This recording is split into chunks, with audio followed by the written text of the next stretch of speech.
This dichotomy between the observer and observed with respect to psychological problem, this dichotomy between the analyzer and analyzed with respect to psychological problem is what keeps the psychological problem mounting and ultimately leading you to suicide.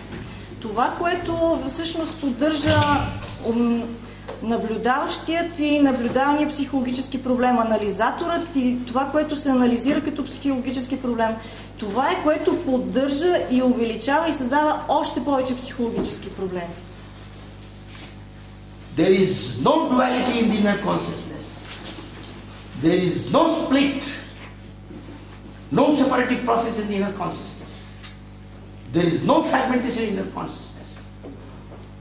To realize this is to take the right turn. Няма двойственост във вътрешното съзнание, няма разцепление, разделение във вътрешното съзнание. Да осъзнаеш това нещо е да поемеш по правия път. And this can happen in all these human beings. If it has happened in one human being, it can happen in all human beings because they are all human beings.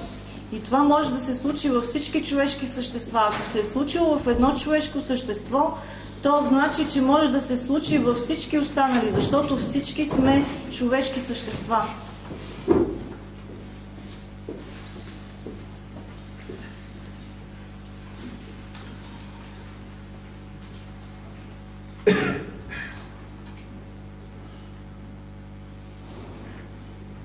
So let us be available to this process of no split in the inner consciousness, no false duality in the inner consciousness, no dichotomy between the observer and observer.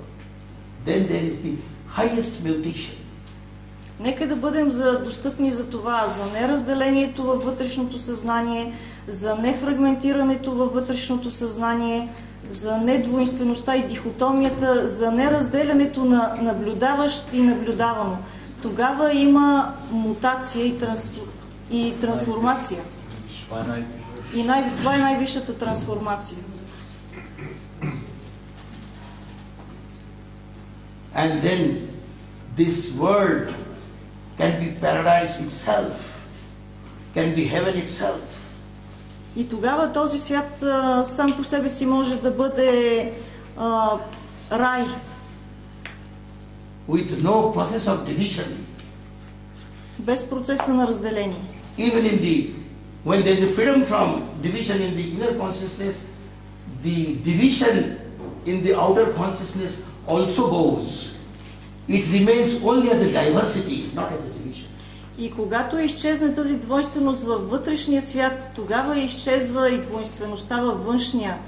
Тя остава единствено под формата на едно разнообразие, но не разделение. And the diversity is a joy, division is sorrow. И разнообразието, многообразието, то е радост, а пък разделението е мъка.